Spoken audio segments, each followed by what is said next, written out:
Obligation to declare interest. Mobile phones off, please. And tablets to silent. Apologies from Cahill and Lot Morrow. Any other apologies, members? No? Okay. Chairperson's business, members. First item is the department has requested that today's evidence session on the SPPS should be held in closed session because it has not yet been agreed by the executive. Okay. So members, you agree with that?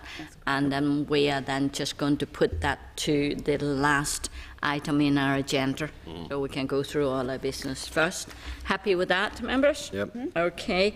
Then just refer you to a letter from the Minister about the taxi licensing at page 9 in your pack. So are you content, members, to invite the Minister at some stage to brief the committee on the department's plans for future taxi legislation? Okay. I think that's not the officials, but to just specifically ask the Minister to come. Chair. I've no problem with that. I think the only thing is, I think it's probably common agreement that probably some of us do need to get round the table on that. But I think, to be fair, in terms of finding solutions, it's very useful to have a briefing. But briefings won't, with the best will in the world, sorted out in that sort of forum, and that's it. But I understand he is now going round meeting with parties. Is that right, Peter? Well, I'm tempted to say it's the first I've heard of it, but that's not to say it's not the case. Okay. Maybe it's a question of he intends to very shortly. Okay. So we invite him to come to talk to us when he has something to tell us. What's his plan, for that, for taxi legislation. And then, members, also there's a draft programme for the committee visit to Indaver Waste. Is that Indaver? Indaver Waste? Indaver? Okay, say it right there. To the Indaver Waste to energy plant in County Meath in the leak, and that's end of the month on Thursday the 26th of March, and that's at page 10. Members, it's a day trip, isn't it? Just we go early and then we come back for the day, so that would be good. This is a look at our long metabolon on this island. So, members, then that will be end of the month. They need to let you know whether they are coming too. Is that right? Well, yes, we would probably be having a bus. Yeah. So if anybody wanted to indicate whether they wanted to travel on the bus, it would be very helpful. Think about it between now and next week, maybe, and let us know next week. Yeah. Yes. What time we have to leave then? Probably about maybe 9, 8:30, 9. 8:30, I would say. 10:30 we have to be there. 10:30. It's the one before Easter. Okay. You're almost better leaving after 9 because, there's no point in going out in the traffic at 8:30, You're just going to be stuck. Yeah. So 9 o'clock. You could pick people up on the way, in Derry or somewhere. Yeah. That was convenient. That's right. Like hitchhikers? What? Or Derry. We'll just go round to Derry and then back again, Okay. It'll be midday before we get there. We're assuming an apology that day. So, members, if you can let the clerk know whether you want to join the bus and go down together. Okay? Leaving at 9 from Stormont. Okay? Yep. That will be a good day. Yep. Wheels on the bus.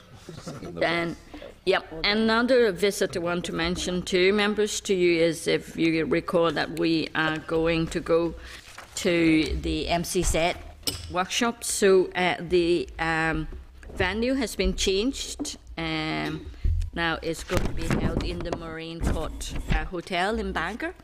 So better than the Spire Centre. Nothing against Spire Centre, we just wanted somewhere outside of Belfast. So it's going to be in your patch. It is, sure. I suppose the other advantage is the one sometimes communication with the Spires is It's not great parking around there. No, it's not. No. So yeah, we'll be looking out to the sea as well from the Marine Court Hotel. So it's going to be Thursday, the 12th of March. We're going there. We have we're going to have our own meeting first. So members, sorry, it's at page 12. You can see the agenda.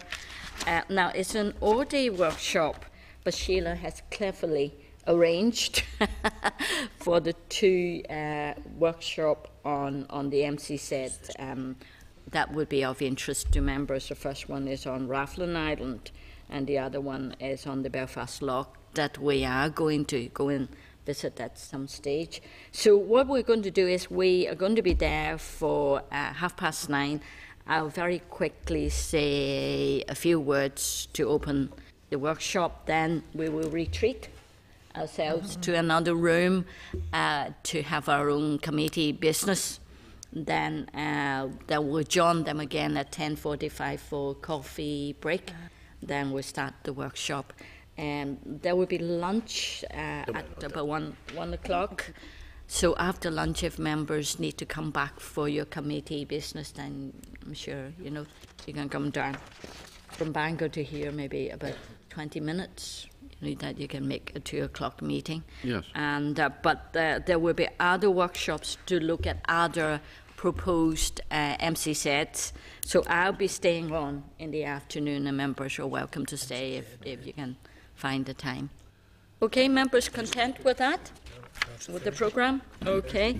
And then, so the next item, draft minutes at page 15, members. Are you content to agree the minutes? Yes. Okay. Item 5, matters arising. And I refer members to the clerk's cover note on page 22. Okay, just to highlight a number of issues there. Item 5.5 and 5.6 on pages 102 and 110 that in relation to EU initiatives. Members, if you recall, last week we looked at Susie Cave's research paper on kind of new EU initiatives. Last week we were looking at that, and we agreed that we would send a response to the DFM committee, which want to collate all priorities from committees on EU priorities. So members, if you can have a look at that draft response that we worked out for you, I think it's pretty good. We've kind of identified again about 5 priorities like last year. So members, if you agree with the draft priorities, then we'll forward that to OFM TFM today, because the deadline's tomorrow, isn't it? Yes, I think so. it is. Yeah. So members content with it? Yep. Content. Yeah, it is quite good. It's kind of high level priorities. I want to thank Susie and Sheila working on that last week. Then next item is 5.7. I want to bring to your attention. That's at page 119. As correspondence from RSPB. They want us to consider prioritising a fitness check being carried out on the Birds and Habitat Directives under the refit process. Members, again, that was mentioned in Susie's paper last week. The Department will input into the UK Government response to the EU's refit programme, and has stated that the committee will be kept informed of any possible legislative changes resulting from the refit programme. So members, are you content to forward the letter to the department to seek their views on the issues raised? I think the RSPB is a bit concerned that it'll be a bit of a thumbing down of the habitat directives. So they are a bit concerned about that. They have also asked for a meeting with the committee And I suggest perhaps we will look at that when we get the response from the department.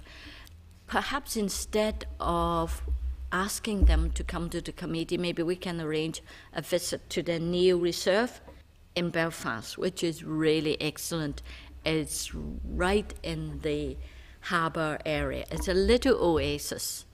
It's a nature reserve, and lots of birds flying from the Atlantic stop there. And it's lovely. They have bird hides, so you can see them. But surrounding the whole reserve, the big tankers and buildings, and there was this little oasis with bits of water. Just fascinating. I spent 2 hours sitting there. And it was just lovely to see. So, hundreds and hundreds of birds flying in and out. Yes, I'm very boring. I can do that sort of thing. It's even better than Nothing's better than Loughnane. Yeah. So, no, I agree entirely. Yeah. So maybe we can arrange for members to go and visit the reserve. It's been extended now. Maybe in May, if you're down at the MCZ. Yes, we could. Yeah, in May when we're down at the MCZ, we take a trip over there and let members see it. Yeah. There you go. Okay, so members, any comment on any other items under correspondence? Just happy with all that? Okay, then report then on committee visit to Edinburgh for Scottish Environment Week. As members know, Auburn, Ian and myself went to the Scottish Parliament. I must say we were very well received, and we not only met with the current minister, we met with 3 former environment ministers. Sheila has done a very good comprehensive report, and it's in your table pack, members. Just to not for the report to do justice, I'd want members maybe to spend a couple of minutes reading it rather than for me to talk away on it. She's put in a lot of details. So it's on page 11 of your tabled papers. Have you got it, Peter? In your table pack? We had table papers in this bit's here. Okay, put it in that bit. Yes. And by the way, I want to announce some sad news too. Sheila's leaving us on the 31st of March. So we are getting a new clerk on sometime in April after Easter. That's right. So I mean, really want to say how wonderful Sheila has been. We worked really well. I thought she just took to the committee and learned about so many issues in such a quick time. It was just amazing. And well, thank you for her hard work. She's quite often sending me emails about 7 or 8 o'clock at night and papers walking away. So I'm very sorry. She can, as members know, her position was only temporary. So now we're going to have a new clerk. She's called Ciara Mackay. So she'll be coming with us. And she'll be coming, I think, to the Marine Court. So members will meet her then. But she's staying on until the 31st of March. That's right. Okay. I just thank Sheila for all the good work. I mean, because I've been well, I still feel fairly new to this committee, and she's been great help to me as vice chair as well. So she'll definitely be missed. In fact, I think we should vote to object to this. Yes, I agree with that. Sheriff, if I can move a prayer of annulment at this stage. I'm getting kind of used to them. I have to say. Sign your petition of consent. That's the first. Oh my God. Yeah, I'm afraid I had made my protest very strongly to Nuala Dunwoody, but it was a competition. They couldn't do anything. So yes, no. I thought it would just for us with a year to go, with a new clerk just doesn't make sense to me. And Sheila's, done so well. Yeah. So. All the very best to you, Sheila. Very best, you know. Maybe we can organise maybe a farewell lunch or something. I'll email around. Yes. Okay.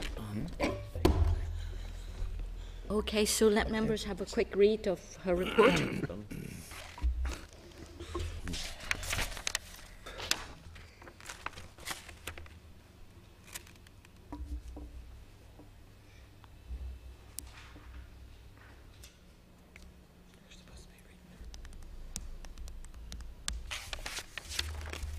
Back in school.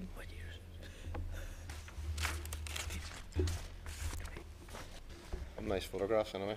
Yes. Are you skipping the words?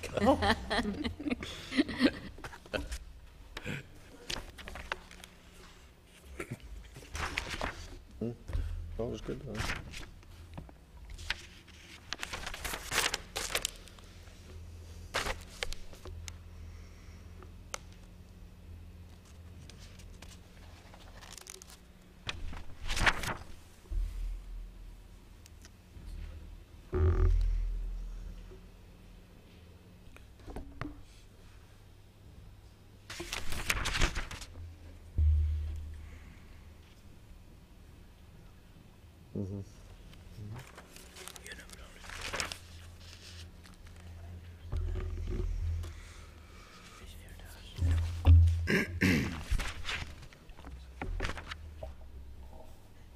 Okay, members happy with that? So Sunday, it was a very useful trip, even it was only 24 hours. We got a lot of information, as you could see, and met a lot of people. Very, very well attended. The lunchtime seminar was packed with people. The reception was really packed with organisations and officials. And I certainly liked their theme, the MSPs all being champions. 72 of them all became a champion of an endangered species, mostly from their own constituency. So, yes, Sheila hated the thought of the adder. But we don't have snakes, so we're all right. Won't be asking you to be a champion of any snake. They might be debatable. See that somebody engaged with a whiskey distiller here? Yes. Yes, that's about water quality. Yeah. So are you putting your name down? Of course. Honourable motives, I'm sure. Yeah. So, members, I mean, that's certainly very, very well run, really useful.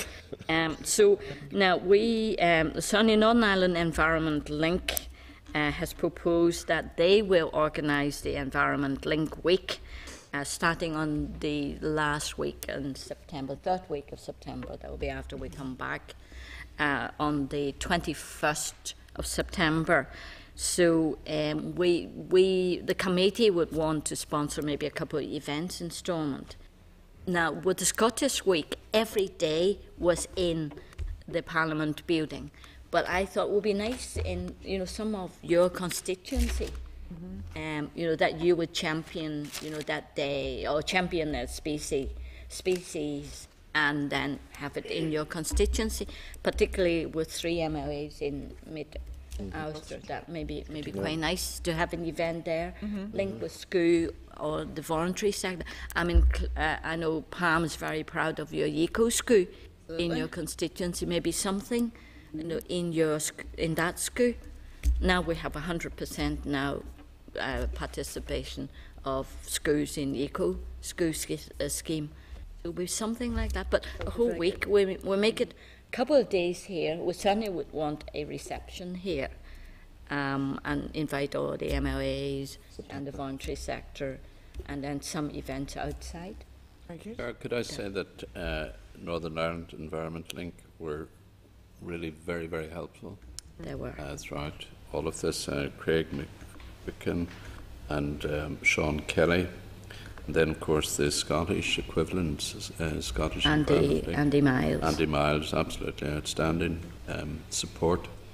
And I would have great confidence in them putting forward a superb programme dealing with many issues. Yeah. The idea of championing endangered species is a very, very good one. I haven't really picked my one, by the way.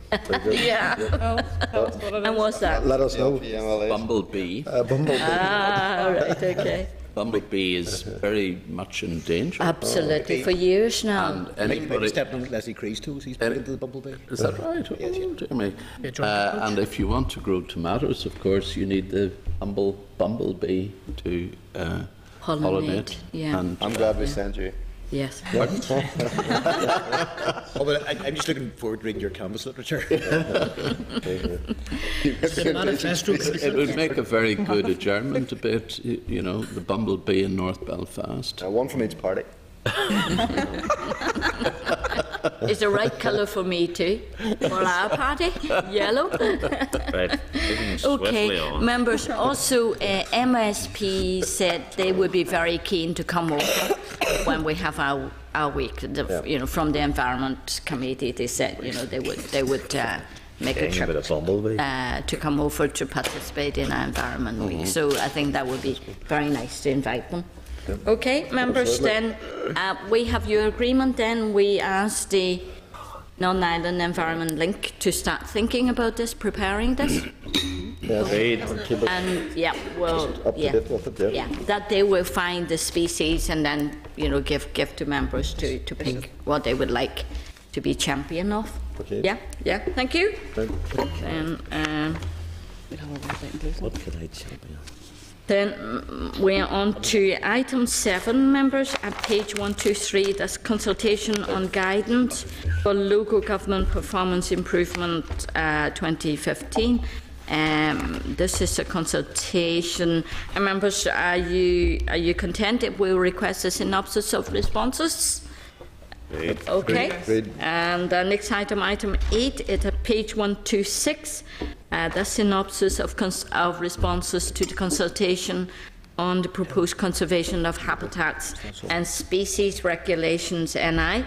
The consultation ran from the 28th of November 2014 to 30th January 2015, and a total of 21 responses were received. The majority of the respondents supported the proposals and were supportive of the department's proposed approach to protect our marine environment through a network of marine protected areas and the introduction of marine conservation zones. Members, do you wish to have a briefing on this synopsis of responses? I think so. Should. And Yes. okay, or are you just want them to go ahead to prepare the SL1? Or you want a briefing first? Mind you, we are going to the workshop. I'm sure we'll be hearing about that too. Up to yourself. You want a briefing? You think the workshop would be sufficient? Yeah.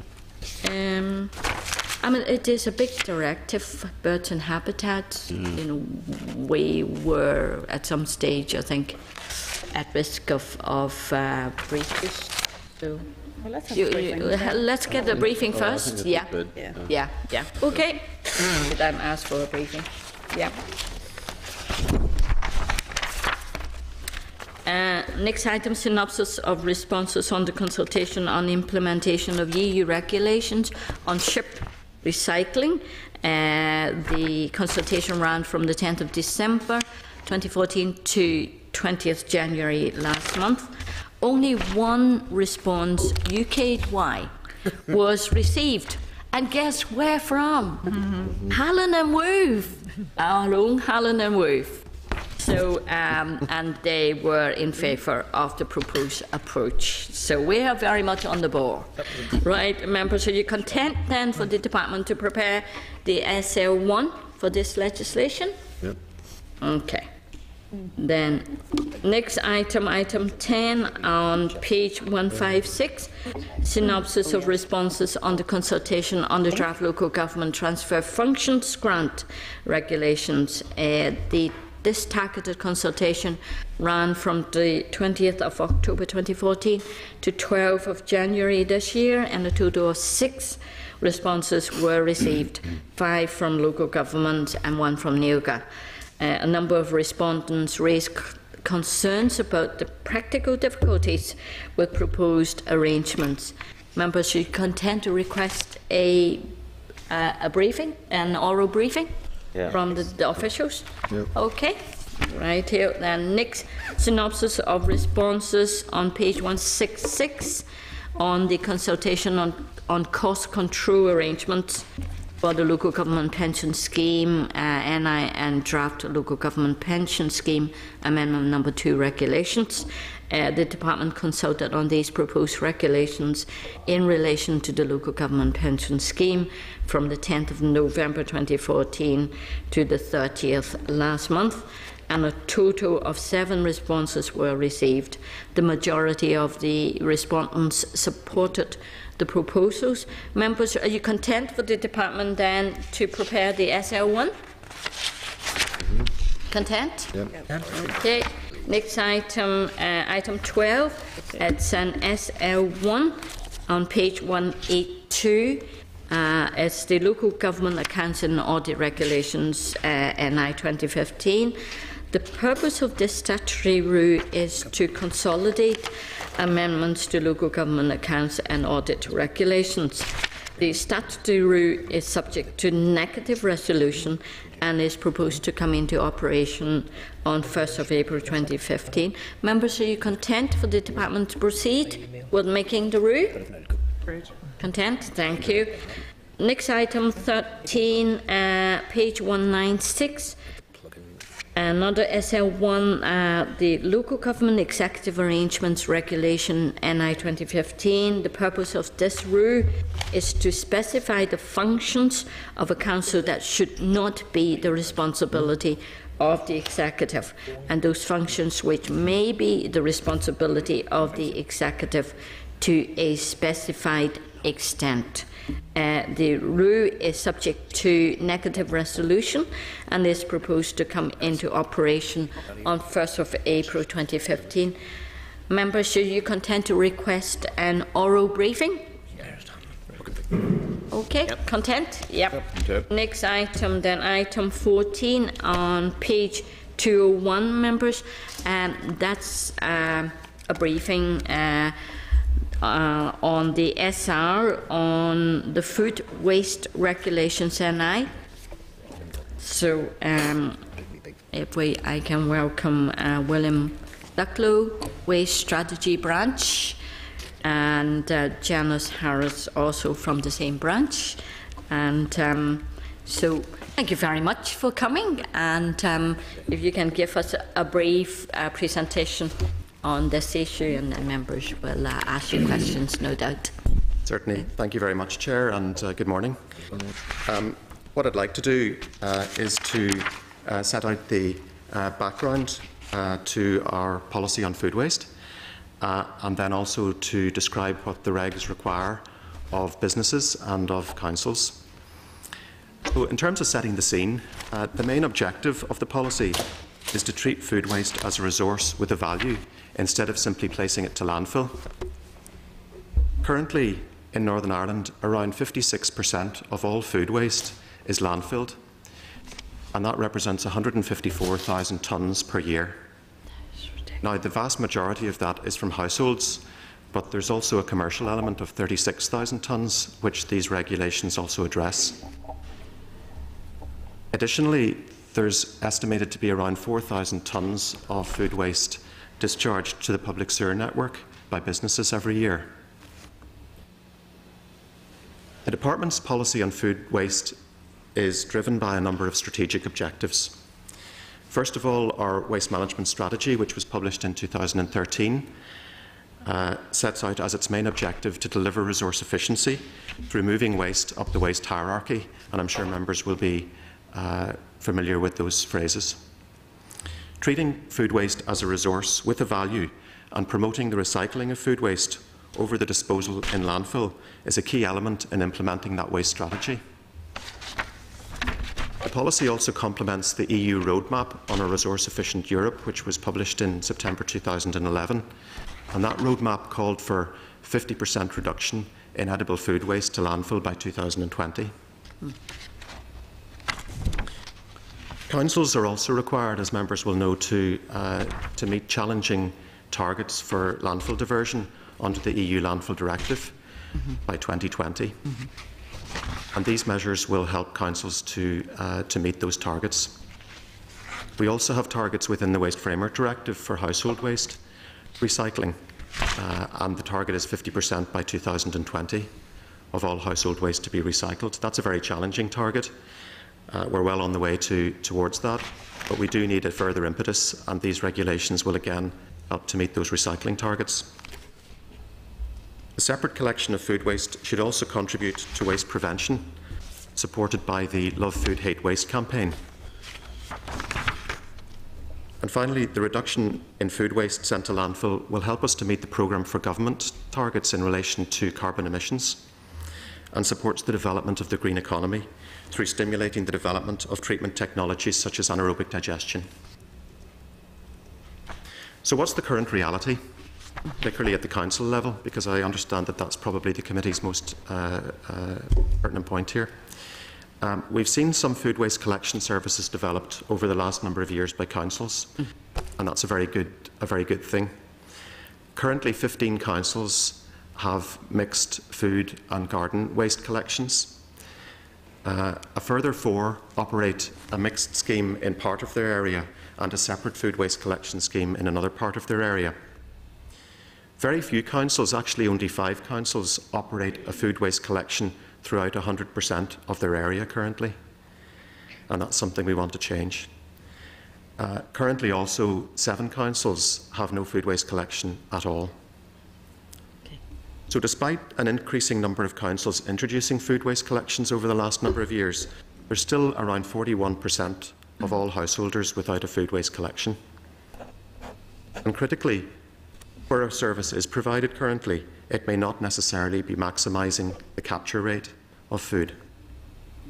So what we need is a step change in removing food waste from landfill. Our regulations, if I can describe the main provisions of the regulations.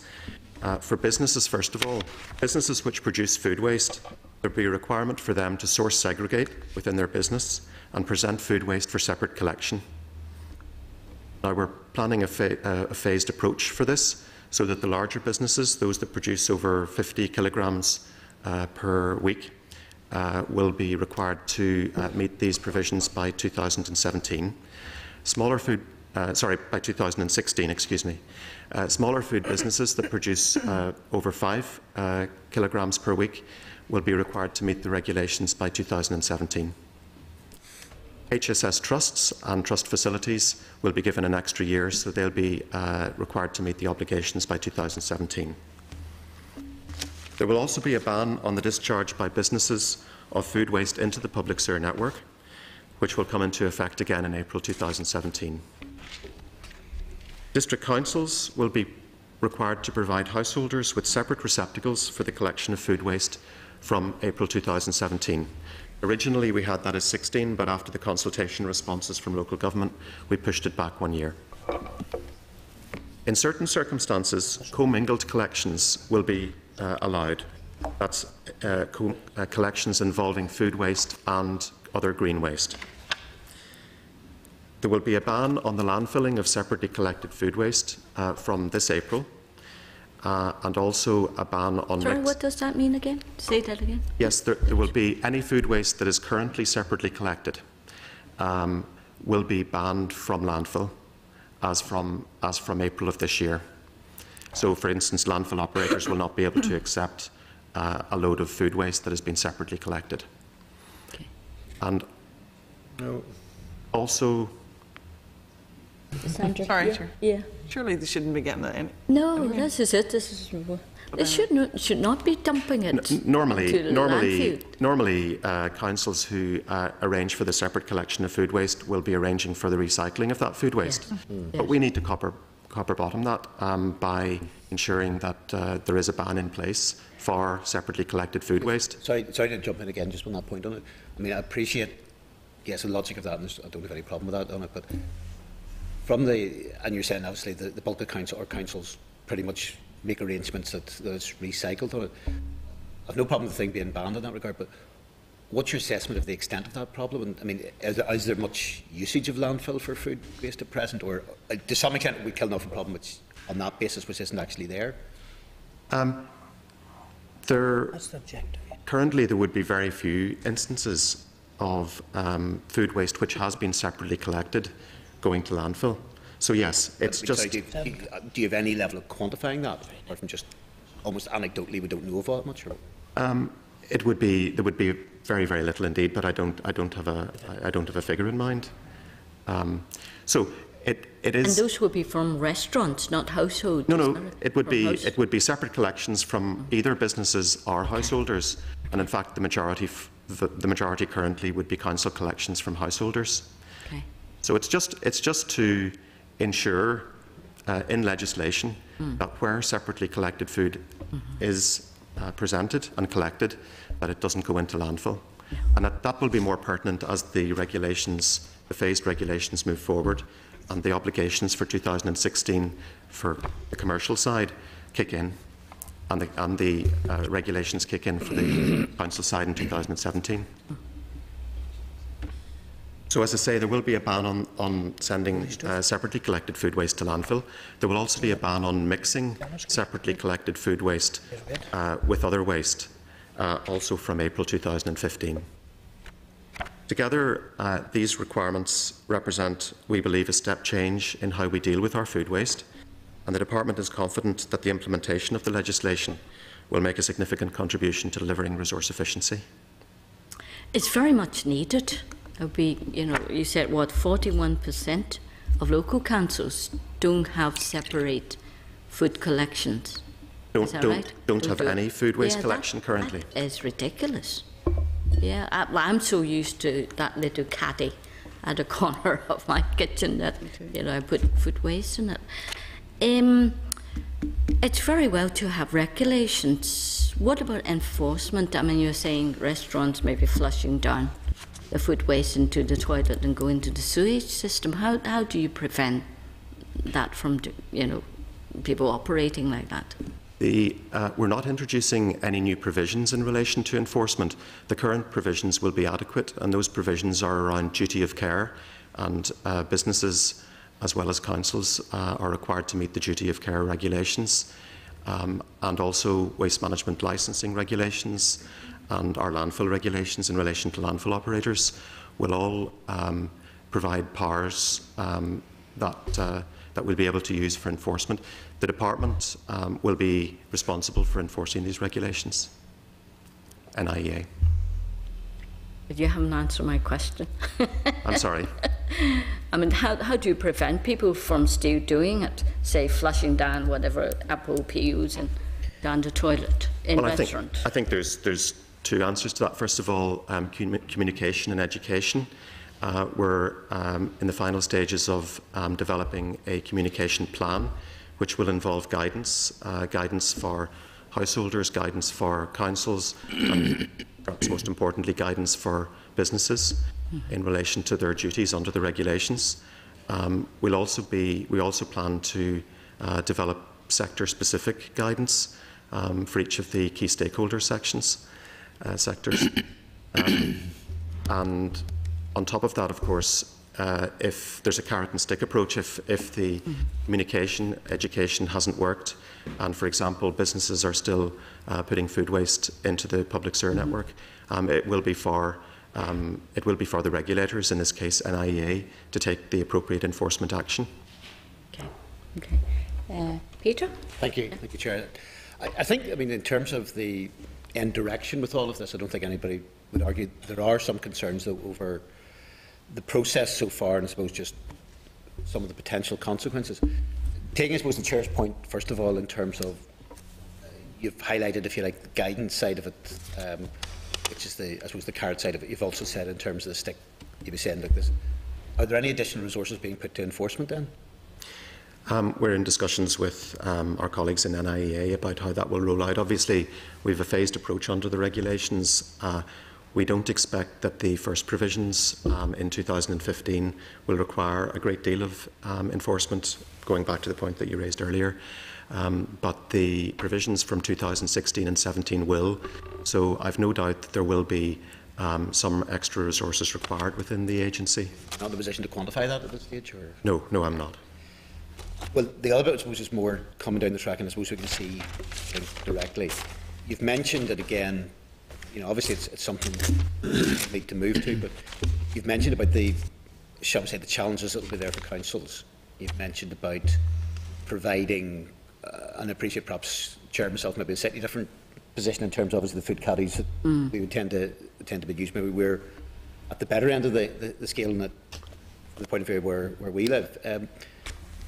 But presumably that will mean for a lot of councils they will have to provide either additional bins or additional collections, etc., on that sort of things. What is your estimate of the cost to councils of this? There is a certain flexibility within the regulations. First of all, the regulations aren't entirely prescriptive as to the collection services that councils are required to roll out. As you rightly point out, councils are doing different things at the moment. Some will have receptacles already for food waste. Those that don't will, under the regulations, be required to provide a separate receptacle. And although it's difficult to be very exact about the cost, the regulatory impact assessment that we carried out as part of the consultation estimates that might be around about £4 million across all councils. Across all councils, and that's a £4 million. Now, I suppose just to break that down in terms of £4 million, how much of that is that £4 million per year, or is it a £4 million? It's probably a better word. Initial setup cost. £4 million over a 10-year period. For a 10-year period, but again, sorry, what's the split between? I mean, presumably, if you're going to provide. A lot of councils are going to have to provide different systems, they're going to have to provide different bins on that. Presumably, you're going to have some level of additional, but either collections or indeed, I mean, what is that factored in terms of what's the breakdown of the £4 million? Yeah, I think most of the £4 million would be in setup, in capital costs in relation to receptacles. We are expecting, and the RIA sets this out, we are expecting there to be cost savings in the long run for councils, because the cost of sending food waste to landfill is becoming prohibitively expensive, and the cost of the alternative treatment for recycling is likely to be cheaper in the long run. So in the long run there should be cost savings for councils, but in the short term there may be additional costs in relation to the collection. There's a critical bit in terms of the cost and the cost savings and the RIA. What particular discussions have you had with councils and with groups, such as the waste management groups, on that? We've been through quite a lengthy consultation process. The consultation took place in the end of 2013. We have been in contact with, in particular, the 3 waste management groups on a regular basis. You see, I have an email yesterday of one of the, in fact, probably the largest waste management group, ARC21, who, while they certainly acknowledge that in the original consultation councils are described as experts in the area of waste collection, quote, "It seems strange to us that we have not been formally consulted on the RIA."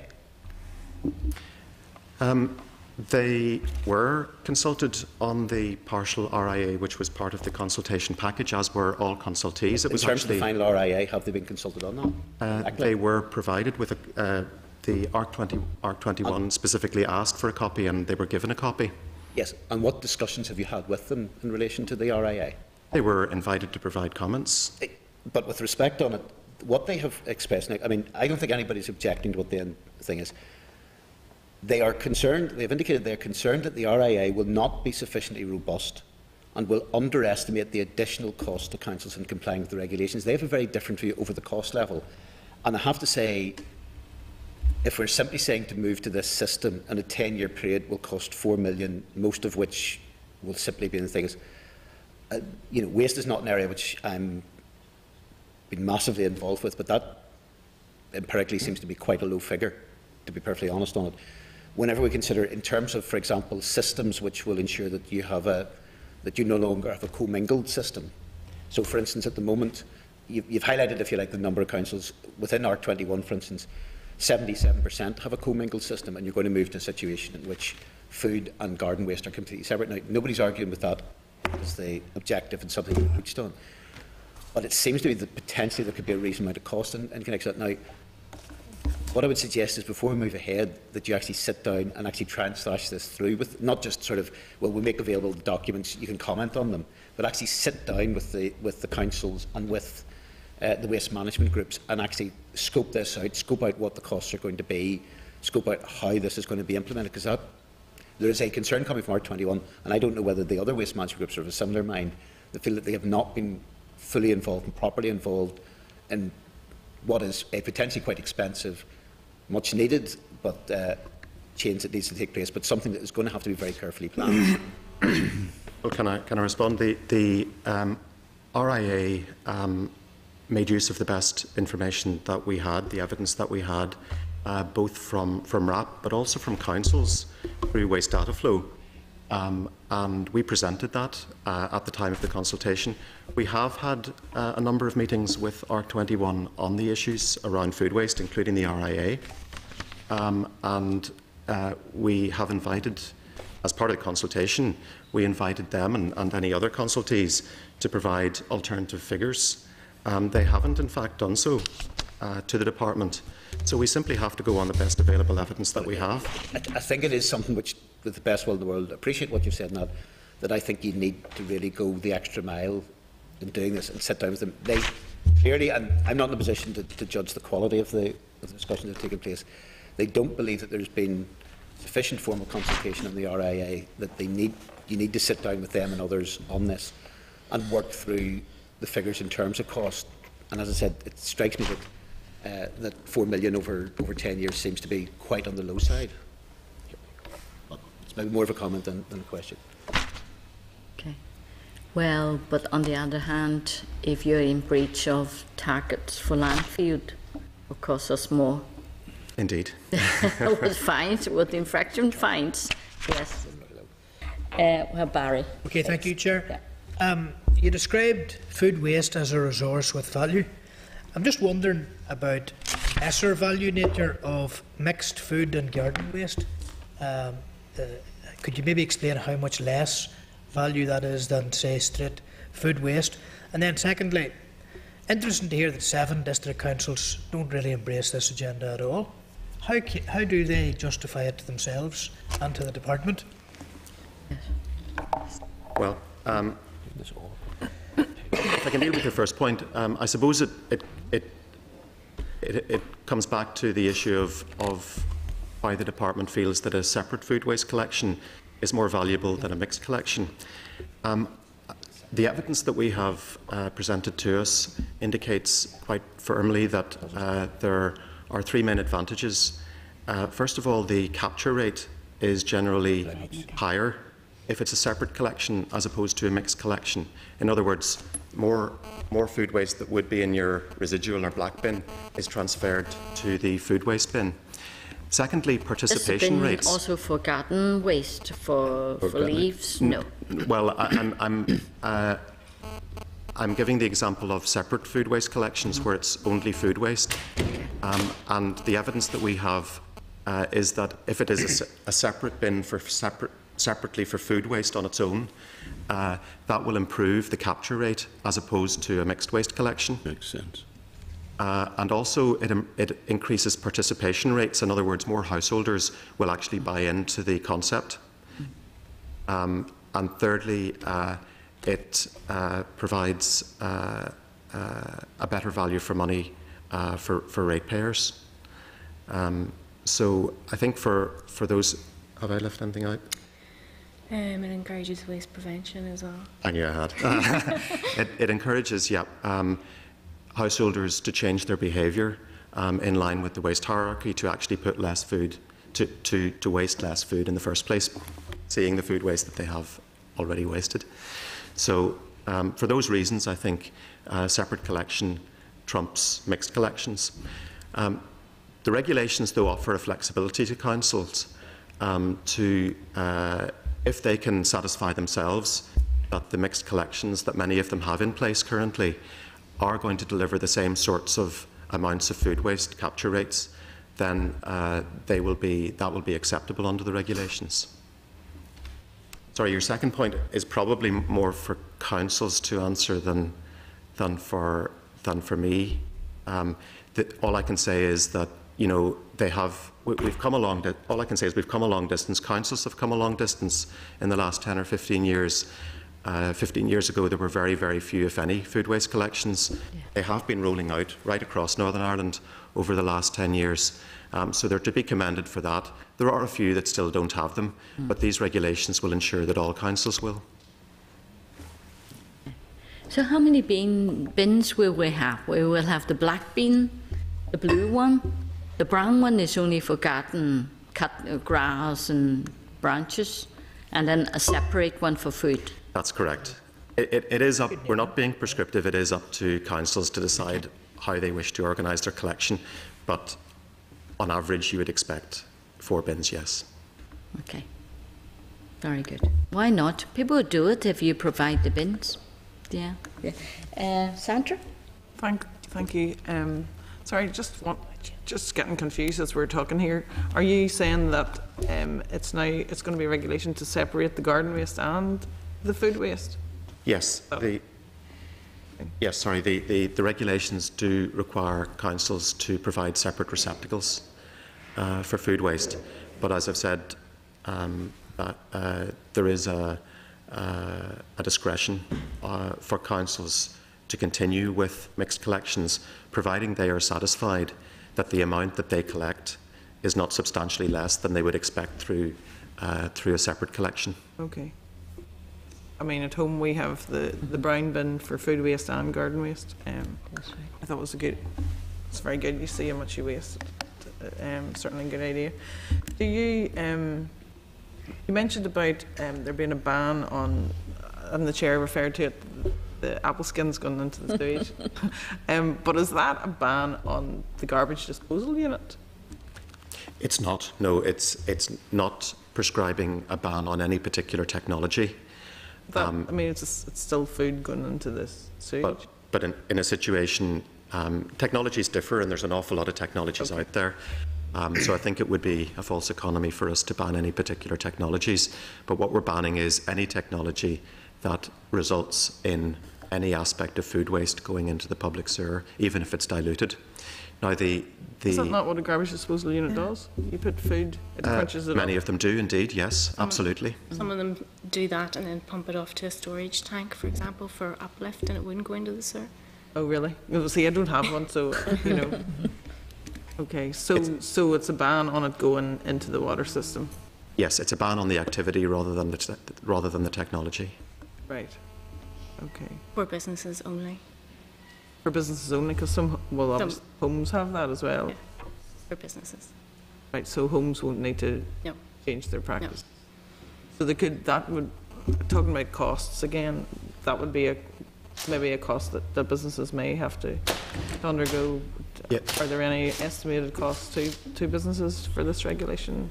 I don't think we have an estimated cost for that, but it's a fair point, and we've sought to deal with that in 2 ways. First of all, we've phased in that particular ban to come in 2017. So given that the consultation was in 2013, that gives those companies a 4-year warning of what might happen. Now, these devices normally have a certain shelf life, so that should aid banning. And as Janice has mentioned, many of these devices can be adapted to ensure that they may macerate the food, but if they then put the food waste into a holding tank for it to be collected separately, that would be perfectly acceptable. Okay, that makes sense. Yeah. Okay. Yeah, I think that's all my questions covered. Thank you. Thank you. Okay. Alban?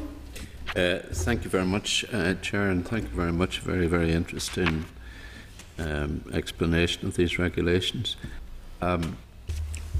The ultimate destination of the food waste is to where? Leaving aside landfill, obviously. Yeah. The main aim is to remove it from landfill and to recycle the food waste. Yes. Now, there's a number of technologies available currently for recycling food waste, as you may have discovered from various trips to Scotland and so on. The Scots, incidentally, have brought in similar regulations a couple of years ago to these food waste regulations. Most food waste currently goes to in-vessel composting, IVC, but we also support the development of anaerobic digestion as a relatively new technology. Anaerobic digestion not only provides for the recycling of the food waste and meeting of landfill diversion targets, but also impacts upon the renewable heat target within the Climate Change Act, and also provides a digestate that can be used as a biofertiliser, a more sustainable fertiliser to chemical fertilisers. So there's a lot of plus points for anaerobic digestion. The regulations themselves are not prescriptive about the type of technology that should be used to recycle, but it does require recycling rather than disposal in landfill. And I assume the technology has got better and better in dealing with food waste. It has, yes. A number of years ago, there were difficulties with some of this technology in other European countries, but those have generally been resolved. And there will be, one of the reasons we're not prescriptive is that this is an evolving picture, and there will be new technologies in 5 years' time that will be better than the ones around at the moment. Do we have the capacity to deal with the extra food waste that will be going to these new technologies? The department's received a report from RAP in relation to current contracts that, for example, waste management groups have, and in relation to those contracts, there is currently enough spare capacity for the volumes of food waste that are likely to arise in the next couple of years. In addition to that, we're aware of the development of anaerobic digestion facilities. Some are already open in Northern Ireland, and others are being developed. So we have a high degree of confidence that the volumes of food waste will be able to be dealt with in the appropriate way. That would be good too. That could be job creation as well in the recycling sector. But it seems to me to be a win-win everywhere you look in relation to this. We believe it's the right way to go. Yeah. And also it emphasises to people the need not to waste food. I mean, according to recent reports anyway, there's a very high rate of waste in relation to food throughout UK and Ireland. Yep. No, we believe that particularly providing a separate receptacle really enforces the message to the householder that they're throwing away food that they do not need to throw away. Although I do have to raise a very practical point. I mean, there's certain parts of my own constituency that don't have proper recycling bins, and the reason for that is there's no space in people's backyards or gardens or whatever. And that is a very practical problem for people, and a very practical problem for the councils that have to collect the waste, So there has to be some consideration given in relation to that, and I do understand the need for a separate waste collection in relation to food. I think that would be important. It will be for councils to design their own collection services, and councils in more urban areas will have the problem you describe, and there are ways and means of dealing with that, but obviously it's not for the department to prescribe what those should be, but particularly Belfast and Derry councils will want to examine how to deal with the people living in apartments. There is an understanding of those difficulties. That's not something that takes you by surprise. No. It's there even before we were talking about food waste. Obviously, it's there in relation to dry recyclables as well. Yeah. Yes, of course. Yeah. Colin, you want to come into this, a follow-up question? Yeah, it is really. I was in France recently, and what they did was they had a sort of a communal place in the street where you had 4 or 5 different huge big bins that went down into the ground, and everybody went, they separated their waste in the house, and they walked down the street and put the stuff in there. Bins came along and emptied it when it was needing emptied, It just seemed to be far more efficient, and it talks to the point that Albin's making about people not having the room for 4 or 5 bins, and that's just the case in a lot of places. That there would be people would have to go to a certain point, drop their waste there, and then it would be taken away. It would stop bin lorries having to stop at every single house 3 or 4 times a week. It just doesn't seem to make any sense to me. If you have more community places where people would have to walk down the street and put the stuff in, I just think it's more efficient. You know, it's having to stop at every single house in Derry or North Belfast or the whole. It's just bizarre. You know, it doesn't work, and it'll work less and less the more and more different types of bins that we provide. And you know, the way we're going to have to provide another 3 or 4 by the time 20 years is over. But have you had any consideration of those types of schemes, you know, as they're happening on the continent? I think there is a lot that we can learn from the rest of Europe in relation to waste collection, and I've also experienced that collection system. We are in discussions with councils and with waste management groups on a regular basis in relation to the best ways and means of dealing with waste collections. It is primarily council's responsibility, but the department is very ready and willing to engage with councils in relation to the development of more innovative collection systems.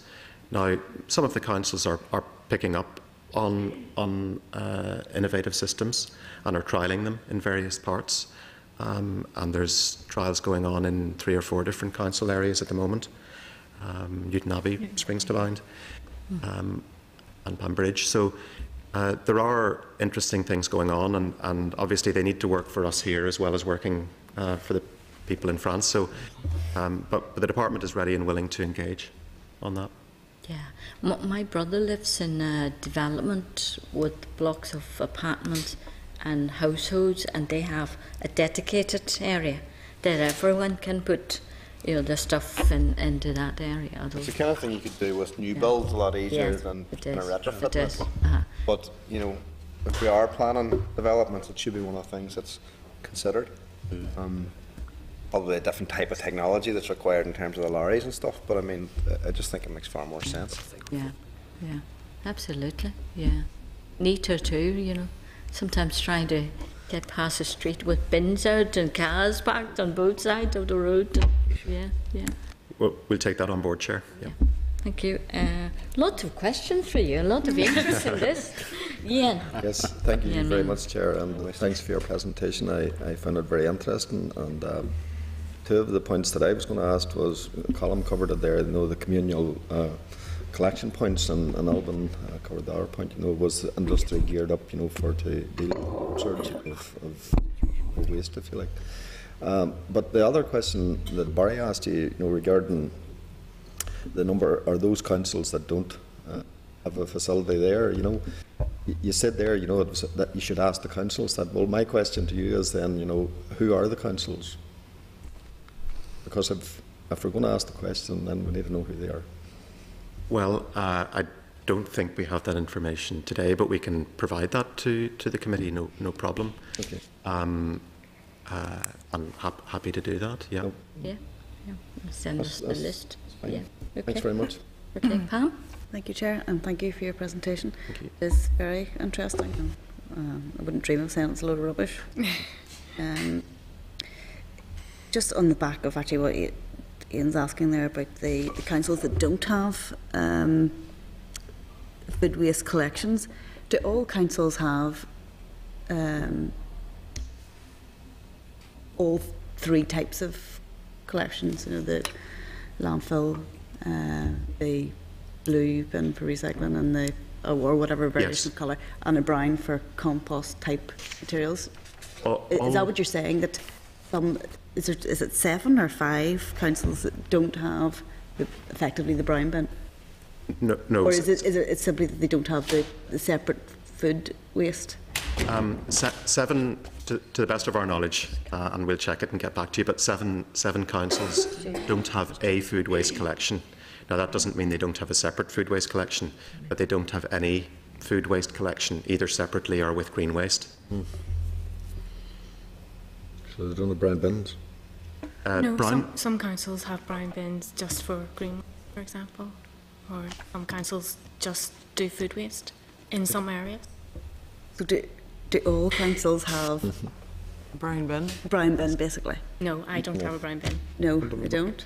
Oh. not all councils, but the vast majority of councils would have brown bin for collection of green waste and garden waste. Okay, so how many, Yes, that's right. how many don't have brown bins?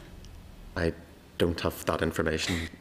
We can get that to you. Some of us have Darlic, Yeah. a compost we thing. did. Even if you don't have Aye. a garden, you get one.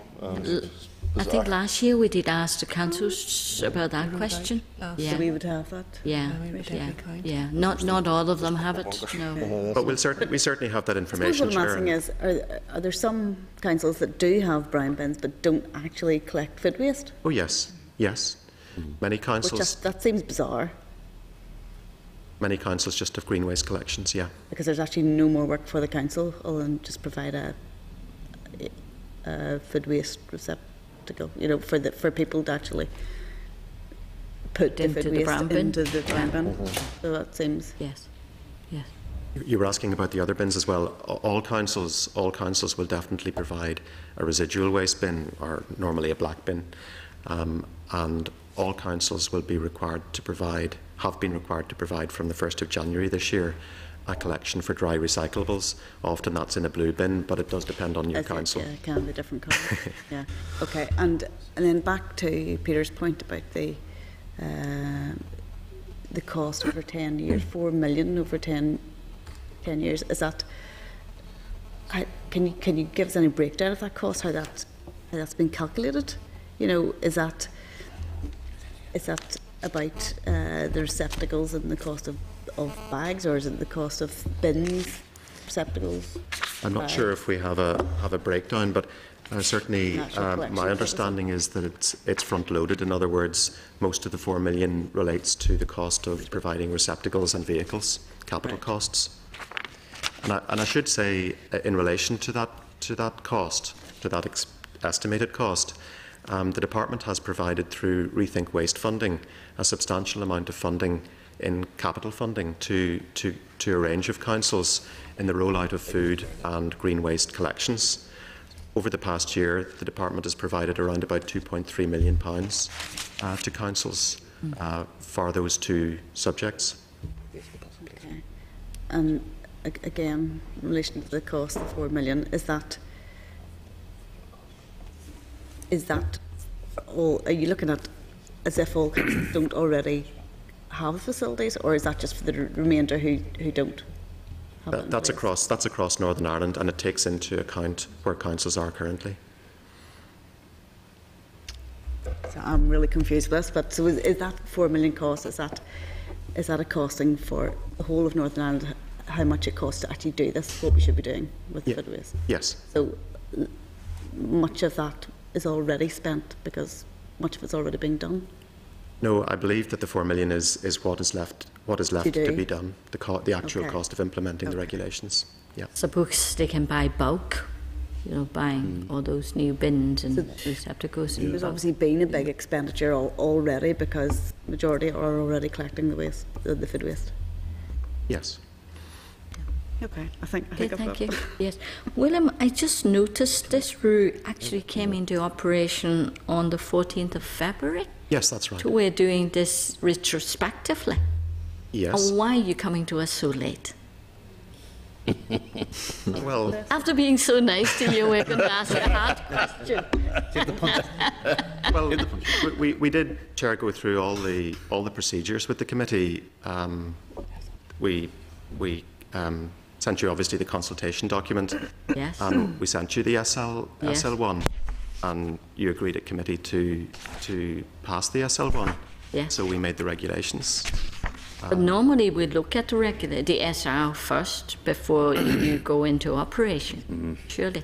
Well, you did. You looked at the SR then the following week, which would have been before it went into operation, and then you raised the briefing request. So should you not have brought the SL1 earlier to us and the SR earlier before you actually went into operation? I mean, this is only a month or a couple of weeks ago, this went into operation, without us knowing it's going into operation. Well, it did say on the draft legislation when it was going to be in operation. Okay. So, from our point of view, I feel that we provided the committee with the information it needed, and obviously at the SL1 stage, if the committee had particular concerns, you could have raised them with us, and we would have been happy to brief. We've only this briefing is in response to your request. Okay. Okay. Right there. Okay. Any more questions? No. Okay. Thank you very much for coming. Very interesting. Yeah, as you can see. Yes, Peter? No, just a bit of a follow-up. I appreciate it. It's not really directly for the officials. I think it may be useful. I know there's maybe some issues around the costings, but also I suppose we need to see what actions are getting taken potentially to implement this as well. I think it would be useful if we got maybe representatives of the waste management groups up to discuss this issue from their end as to how they intend to put this. Clearly it's going through to how they intend to put this into place, and if they have other information on costs, we're going to need to drill down a little bit into that. I think it would be very useful if we got an evidence session with them as well. Members agree to that? We invite that will be at 21 and Swamp on the northwest. Northwest too. Yeah, northwest. Yeah. Okay. Yeah, when we come back to you and Alban. No, I think that's a good idea, but I think we should wait a little while to see how the initial period. Well, it's just the only thing on it is, if this needs to be implemented or some of it seems to be implemented fairly quickly, if they still have some level of cost of what it's going to cost to put this into, I think we'd better hear that up front reasonably quickly is the only thing. That's not to say that we can't have them back at a later stage on, but I'd be keen, given the fact that they have raised some concerns over this, I'd be keen. I'm not suggesting this is, in any way, I mean, the stuff has gone through, I'm not suggesting there's any delay in it, but I think it'd be useful if we heard them reasonably soon. We can do that. Yep. Okay, but I mean, they're not going to be asked to implement all of that until 2017. That's correct. That's correct. But they do need to think about. They do need to think about it now. That's for sure. Yeah, then they start purchasing things. Yeah. That would be a good idea. We'll do that, Peter. We'll write out to the groups. Thank you very much. Thank you. Okay, thank you. Thanks very much. Members, then. This route is subject to the negative resolution procedure and came into operation on the 14th of February this year. The examiner of statutory route is content with the technical aspects of the route. If I put to the members now, the Committee for the Environment has considered SR 2015/14, the Food Waste Regulations NI 2015, and has no objection to the route. Members agreed? Agreed. Thank you. Then, members, next item is another briefing, and that's on the SR on the motor vehicles wearing of seatbelts amendment. The briefing paper is on page 219. So we're going to have Donald Starrett from the Road Users Behaviours Policy Strategy Branch, and Pauline Moore from the Road Users Behaviour from the same place. And nice to see you all again. If you can brief the committee then very briefly on this. Thank you, Chair. Thank you for the opportunity to brief committee today. I'll not say a whole lot just about the regulation at this stage, so I'm happy to answer any questions, but if I could maybe just summarise the material that we've sent up to committee already. Members will know it relates to a new European regulation, Regulation 129, and the whole idea is to introduce new safety standards for child restraint systems in cars. The system's coming in on a phased basis, and what we're talking about now is the first phase, which is child restraints for younger children up to 4.5 years of age. Really what we need to do to implement the regulation in Northern Ireland is to change our domestic law, and to do that we need two sets of regulations. One of those has already been with committee. It was negative resolution procedure, and committee were content with that. But this set is affirmative. Seat. If you look at the child seat. That's right. That's right. Yes. So this set is due subject to affirmative procedure, and therefore it needs a debate, and I think that's really why we're here today about that. And I think the debate's scheduled provisionally for next month, 10th of March, I think.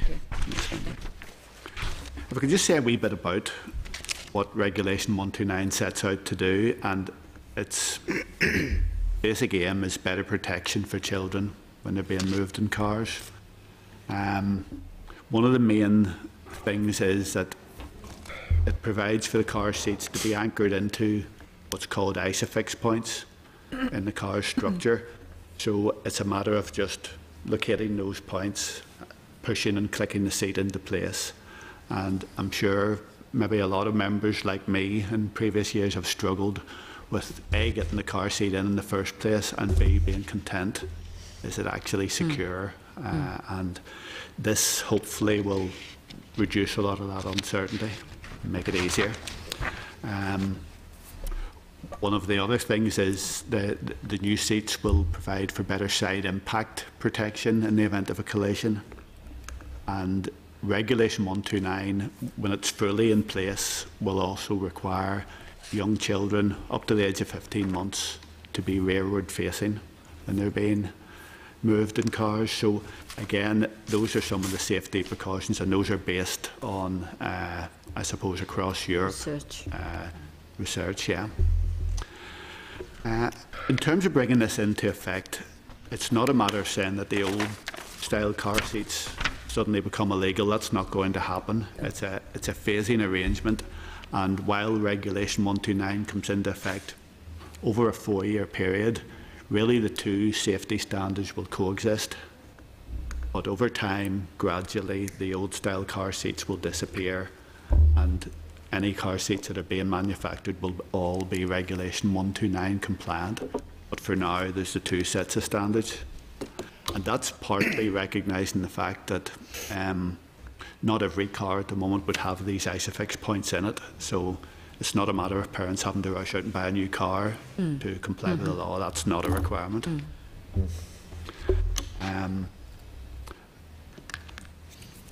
The other thing, just I suppose to say, is in terms of how we're going to publicise this. There's already very good information available online as regards these new car seats, because they're actually on the market at the moment. The seats are already available in shops. They're compliant with the existing safety standards, so parents are already buying them. But as I say, there's good information online, there's good information from the manufacturers, from the retailers themselves. When we bring in the legislation, which is basically making sure that Regulation 129 is provided for in law, we'll be issuing a press release, so that will give it a little bit of publicity at that stage. We'll put information on the NI Direct, and obviously as officials we'll be available to deal with any queries we receive. But I imagine a lot of the queries about this will be handled by retailers themselves. And in terms of the operational date for the legislation, it's the 20th of April, the date we've set. Be coming soon? Very soon, yeah. So that's really all I had to say at the outset, but happy to answer any questions. So are we talking of new car seats or, child restrained car seats? That's right. Or are we talking of actually seat belts in the car?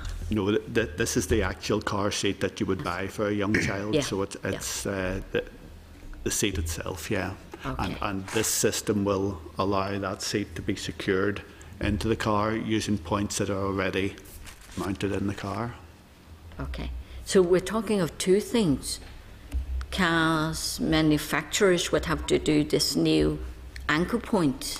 The manufacturers... And then these car seats are going to be slightly different from what people are used to. That's right. It's new cars being manufactured now will have to provide those new ISOFIX points, but obviously it's going to take a bit of time for the car fleet in Northern Ireland and any country to be for every car to have those ISOFIX points. So that's one of the reasons why the new regulations are being phased in. And as I say, it's the first phase we're dealing with at the moment, and it's the car seat that you would buy in the shop for a young child. Okay. So, right there already we're talking of two things then. So parents with old car seats, if they are going to buy a new car, then they can transfer their old car seats into the new car with the new seatbelt regulations. They'll be able to. That's the point about the two standards coexisting for a while. It's not a matter of us saying we're bringing in this new standard and that one's gone. Okay. For the next 4 years, both standards will be in place. So it's if a parent has a child car seat now, they can, and they're maybe securing it using the belt in the car, which I think maybe is the point you're getting at. They can continue to do that. Okay. Okay. And we'll go into operation when?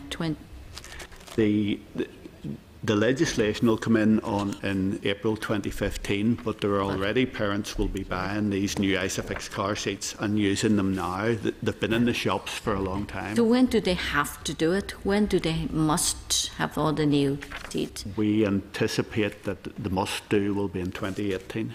2018 to do it. But at the earliest. Yes. Okay. Okay. Right. Pam? Yeah, thank you, Chair. And just following on there, so 2018, you anticipate all new cars having the fixed points? We would think most cars will by that stage. It's not that far away. No.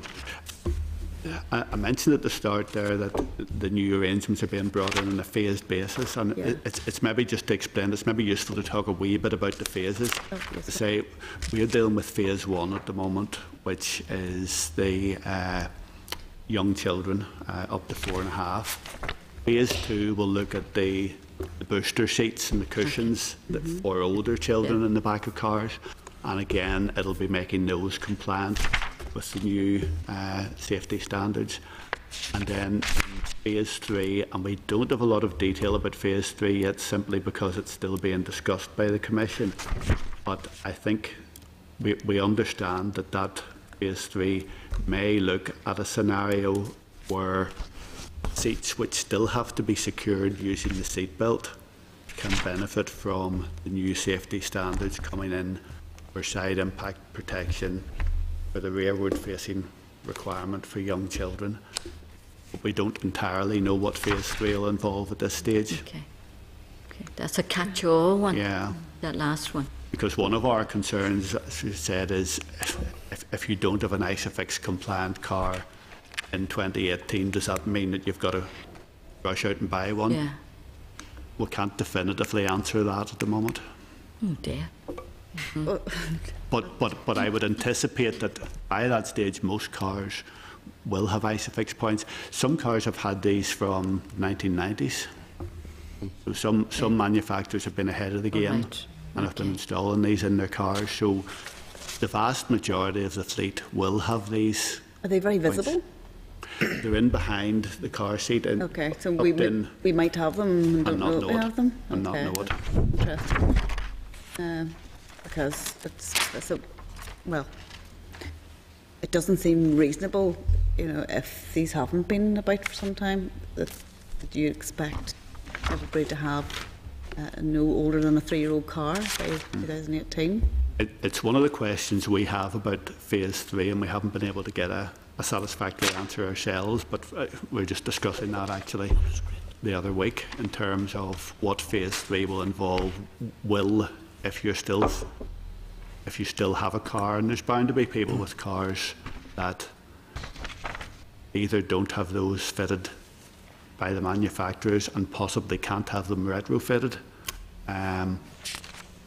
We're not sure yet whether phase 3 will allow will ensure that those cars can still be used with child car seats. I anticipate they will, but I would hesitate to be too definitive in that, because then as a department you're looking at or investigating to see how many of our cars do, or how many of our cars for how long they do have these points, these fixed points, and for how long they have been producing them with these fixed points, so it will give you a better indication as. It does vary. Not to focus on one particular make, but I know Volkswagens from the late 1990s have been installing these as standard. Can we ask questions about each individual car? Can't answer them. Yeah, so the actual seats themselves, are they in production? Can you already get the seats in to fit into the points? A lot of the car seats that are currently on sale have the ISOFIX fittings on them already. As an option? Yes. Okay. Basically what car seat retailers and manufacturers have done, haven't waited on the legislation coming into place, have gone ahead and they've introduced and designed and manufactured these car seats with all of these add-ons, but they're still certified at Reg 44 standard until we introduce the legislation for Reg 129. As for the cars, I've done a lot of research and gone into a lot of car manufacturing websites. Many of the models that we have and that we're driving on Northern Ireland roads since 2002, 2004, 2006 have introduced ISOFIX anchorage points in the back seats of cars, so many of our cars will have them. I've also discovered websites which will provide links to for parents that if you put your make, model and the year of the car in, they will tell you whether you have anchorage points in the car or whether they can be fitted retrospectively as well. And once again, your car manufacturer is a point of contact for parents as well if you want that reassurance that you do have ISOFIX anchorage points, but many of the car fleets on Northern Ireland roads today do have them already. Okay, that's very useful to know. Could we maybe get some more information on the website details for absolutely people can actually look that up? Yes. Although I have to say I will not have to look it up because my baby's coming 19, so I don't think she needs a car in her car seat. But you're 19 in a few years' time, maybe. Oh no, don't go there. no. I was wondering if you're thinking ahead. That's a granny. But as an overall point, I think it's good that we are moving towards this type of seat, because my experience with car seats were pretty bad. They were all over the place, really. I mean, they weren't terribly secure on the seat belts, to be fair. And it depended how good your car was and how good your seatbelt was as well. So, absolutely, yes. Overall, welcome that, but I think a wee bit more information might be good for just for the consumer out there. So, and even, well, I suppose you could start now if you were doing any kind of public awareness campaigns. You could already start now. Well, maybe the parents out there do know about these points. I have to say they're probably better educated than the rest of us. I think you're probably right. I did some mystery shopping and went into a few car seat retailer shops to see the type of advice that they gave parents. Yes. And I have to say some of them were excellent and quoted me the legislation back to me, and historically were able to give me details that I wasn't aware of. So our car seat retailers are very well informed, have information leaflets there for parents, and there's a lot of information online, and we intend to pull that together on a question and answer sheet for parents and direct them to those websites. Yes, that would be useful. That's very good to know. Yeah. Great. Colin, you want to come in? I bought one of these last week. My life's changing dramatically, but already. But nobody told me any of this stuff, so there's a mystery shopping for you. So, are all the car seats that are now being sold, are they all at that standard, or is it just some of them, or is it a certain percentage, or how do we know that? We wouldn't have figures on it. We anticipate that more and more they're going to be this new regulation compliant, because manufacturers will be able to see the direction of travel.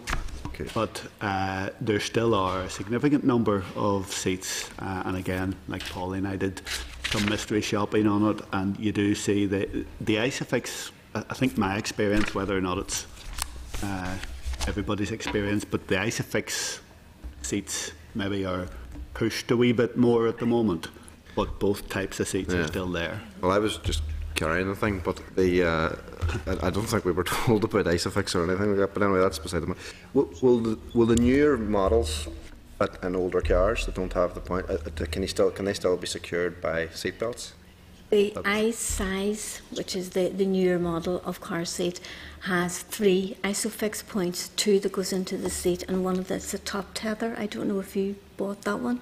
I have no idea. Okay, sorry. Well, there's a top tether connection. This is anchored to the back seat as well. Right. Not all cars have the 3-point ISOFIX system, but the 3rd ISOFIX point can be retrospectively fitted to cars. Okay, and the other question is... This is really timely for you now. Good lesson. Yeah, I wish I had known last week. But, just actually very bad timing. But the other thing is, in terms of the making people aware, we're all very aware of the financial constraints, and especially around advertising and road safety and all of that.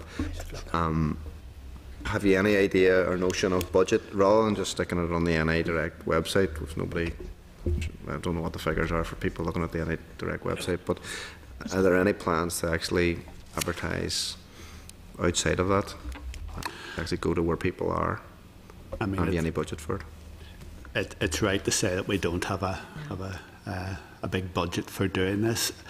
However, I'm not, and conscious of your experience here, but we don't anticipate in time that the communication will not be that big a problem, because I do think the manufacturers will be wanting to get the message across. They'll be stopping making one type of seat, they'll be pushing another.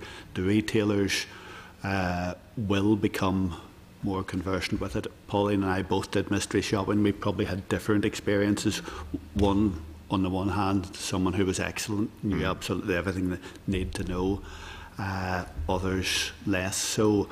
But manufacturers and retailers seem to be gradually getting their staff onto training courses, and I think it's fair to say the main source of advice on this type of on car seats isn't going to be the department. It is going to be where people go to buy them. It's going to be the shops. Yeah, and the instructions that come with, with the car seat will tell you which points to anchor. I suppose though, if the regulations come in, then they can only sell the new type. Is that right? No, they can't, because the other one's still there. Right, okay. They can still sell them for now. Yeah. Okay, that's fine. Thank you. Okay. Sandra? Thank you, and thank you for the presentation. I think most of my questions have been answered, really. And just answered, I can maybe sell you an old seat, can't are the ISOFIX somewhere in your garage? It used to be the ISOFIX seats were more expensive than the other seats, because I recall having ISOFIX points on my cars for years and years now. They're hidden away, you don't see them if you're not using them. But the seats for the ISOFIX points were more expensive. Weren't deemed to be any better, really, but they maybe are. But is that the case? Do you know? Could I say, first of all, our advice would be not to buy the second-hand car seat. But we'll not go into the condition of it. In terms of the cost, it probably is fair to say that the ISOFIX seats would be relatively more expensive. There's obviously a range. There's currently a range from a very cheap seat to a very expensive seat. The ISOFIX seats will the cheapest will be dearer than the cheapest currently is. The dearest will be dearer than currently is, so the range is going to move here to here. But we anticipate that over time, as these seats become the norm, manufacturers are just producing this type of seat, that the costs will fall, but they are slightly more expensive at the moment, yes. But I mean, that's not going to encourage people to use them. If regulations are changing, you can still buy the old ones. They're going to do the same as what I did. They're going to buy the cheaper option. So, while you're saying there's going to be a lead-in period, well, I don't know that it's going to lead anybody anywhere if it's going to cost them more. The research that I did in terms of cost, the range for the Reg 44, which is the standard at the minute, ranges from £50 to £200. The iSize, the new seat, ranges from £80 and the max is £325. So there is a bit in the middle there where you may not get the all singing, all dancing iSize seat, but there is an overlap in the middle there where you're still going to get a nice size seat at that middle range. Okay, thanks. I'm just wanting clarification. As the child gets older, then it moves into a booster seat.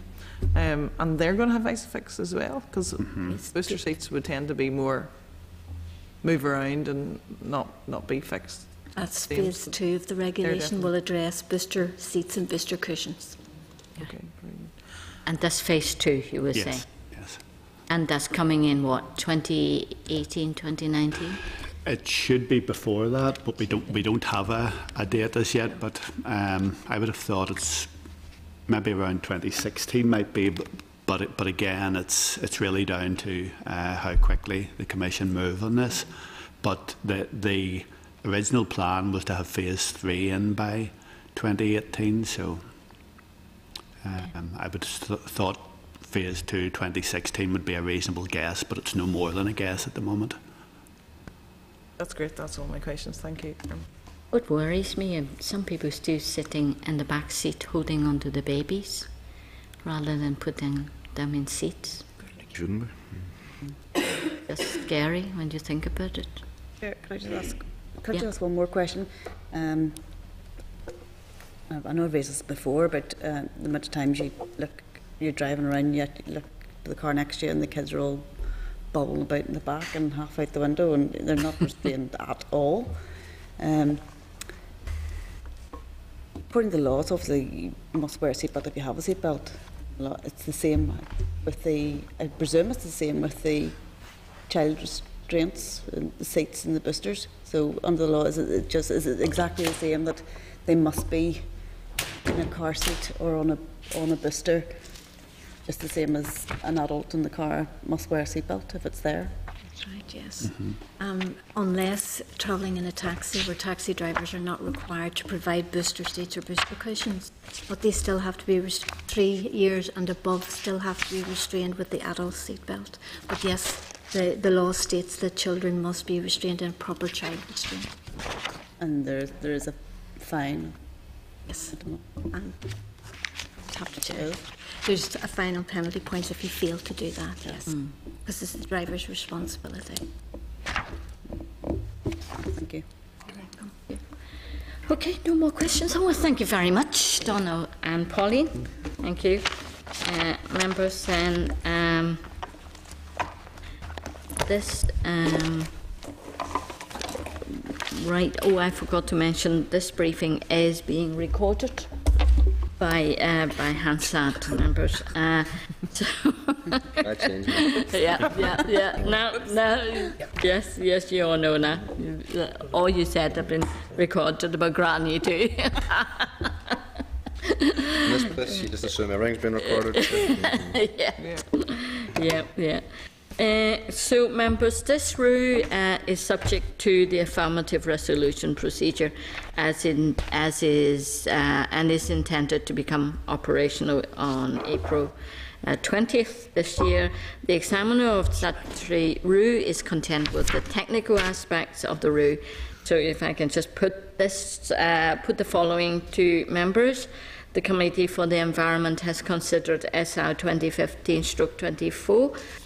The Motor Vehicles Wearing of Seatbelts Amendment Regulations NI 2015 and recommends that it is affirmed by the Assembly.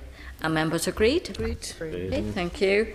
Next item is another SR, the Motor Vehicle Testing Amendment Regulations. And on page 240 you will find the paper there, members.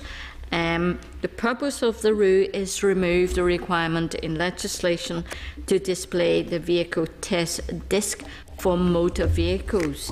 The committee considered the SR for this rule at our meeting on 25th of September last year, and we were content for the department to make the rule. The rule is subject to the negative resolution procedure and will come into operation on the 6th of April this year. The examiner has not yet commented on the rule, Members, if you're content, I put the following questions to you. The Committee for the Environment has considered SR 2015/41, the Motor Vehicle Testing Amendment Regulations NI 2015, and subject to the report of the Examiner of Statutory Rules, has no objection to the rule. Are members agreed? Agreed. Agreed. Thank you. Next item is another SR, item 17, on page 257. The Public Service Vehicles Amendment Regulations NI 2015. The purpose of the rule is to remove the statutory requirement to display a vehicle test disc on public surface vehicles. We considered the SL1 at our meeting on the 25th of September last year, and we were content for the department to make the rule. The rule is subject to the negative resolution procedure and will come into operation on the 6th of April 2015. The examiner has not yet commented on the rule. If members are content, I'll put the following questions to you. The Committee for the Environment has considered SR 2015/42, the Public Service Vehicles Amendment Regulations NI 2015, and subject to the report of the Examiner of Statutory Rules, has no objection to the rule. Are members agreed? Agreed. Agreed.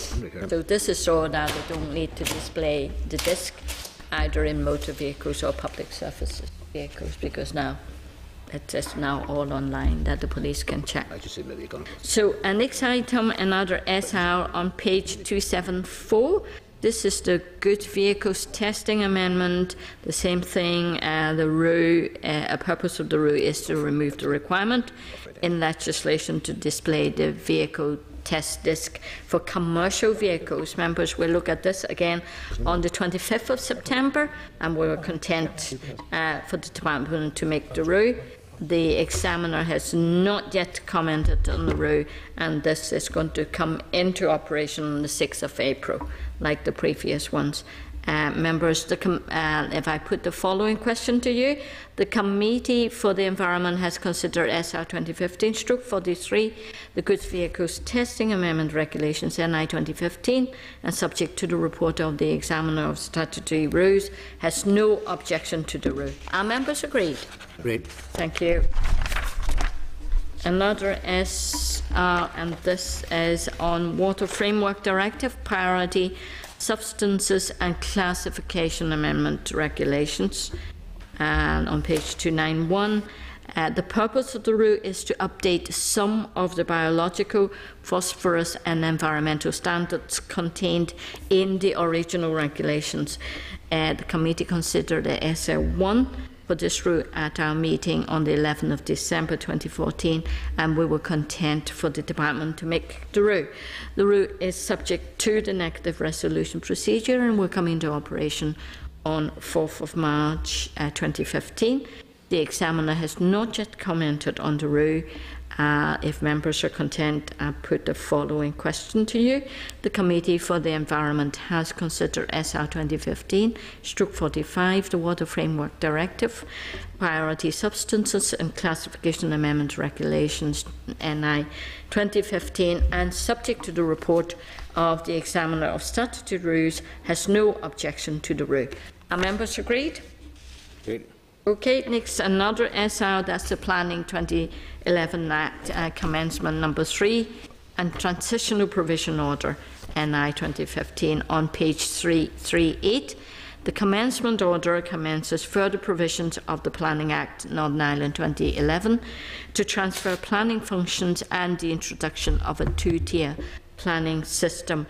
The committee has no formal scrutiny rule in this commencement. Are members content to note? Okay, thank you. Next item on page 351, that's another SR on local government reorganisation compensation for loss of employment regulations. The purpose of the rule is to provide new councils with a mechanism in which to compensate those who suffer loss of employment due to local government reorganisation. We considered the SL1 at our meeting on the 12th of February 2015, and we're content for the department to make the ROO. The ROO is subject to the negative resolution procedure and will come into operation on 1st of April 2015. The examiner has not yet commented on the ROO, and I put the following question to you, members. The Committee for the Environment has considered the SR 2015/68, the Local Government Reorganisation Compensation for Loss of Employment Regulations, NI 2015, and subject to the report of the Examiner of Statutory Rules, has no objection to the ROO. Are members agreed? Agreed. Thank you. Next item, correspondence, member. You have on page 362 a cover note on that, and also tabled items on page 143, 144 for noting.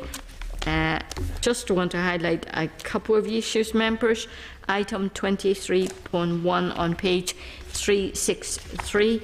The DFM committee have written seeking the committee's views on the clauses of the Children's Services Cooperation Bill. Members, have you any comments on this? Tumbleweed goes across. Not really, members. I just say we have no comments on it. Members, okay.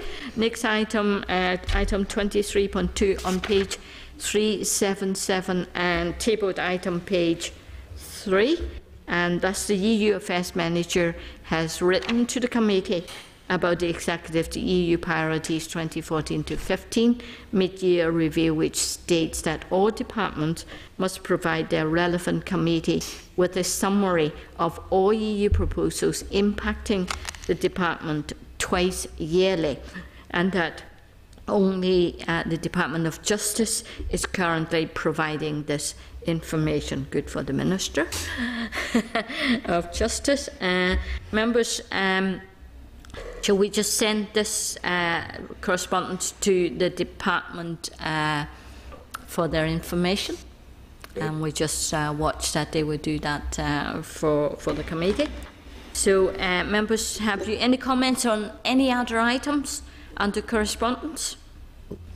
Okay, are you content then with the suggested actions on the cover note? Great. Yes, thank you. Forward work programme is on page 448. Members, are you content to note? Great. Yeah. Okay. AOB? Any AOB members? No. Then, members, then we are now going then into closed session, and we're going to get a briefing from